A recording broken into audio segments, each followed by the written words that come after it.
In this video, I'm going to show you how Kami integration with Schoology works from the student perspective. So if you watch the previous video, you will see how the teacher set up the assignment so that every student in the class will get a copy of a Kami assignment. Now from the student perspective, I'm going to click on the assignment that was set up in the previous video.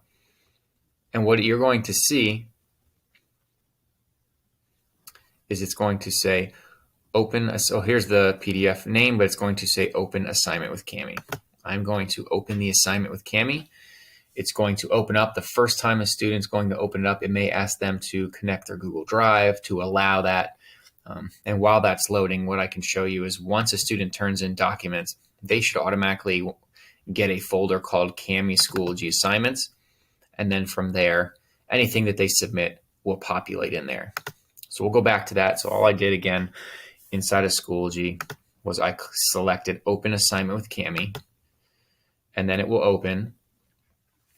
And then once it loads, you'll have obviously all the options down the left-hand side to mark up, draw, and you can see it's importing this assignment to Google Drive like I just talked about.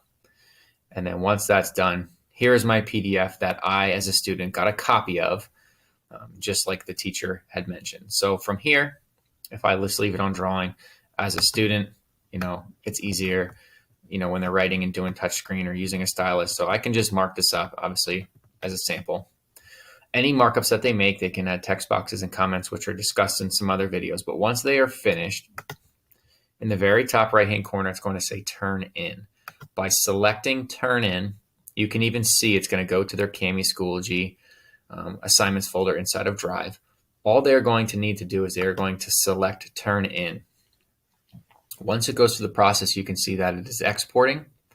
It's going to redirect them, take them out of Kami, back into Schoology, and then they're going to get a pop-up similar to what they've gotten if they've manually uploaded a PDF or something in the past. Now it's going to automatically bring up that page where it's saying, I want to upload. You can see the student's name, the file that they wrote on, and then what they can do is they can click on Submit.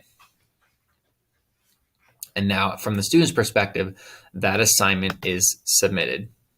So when I click on that assignment, the teacher would see that PDF pop up with the annotations on top of it, as well as on the right-hand side here, you can see the timestamp, and I can see a live link on Kami that if I clicked on this, it would open in a new tab and it would take me there as well.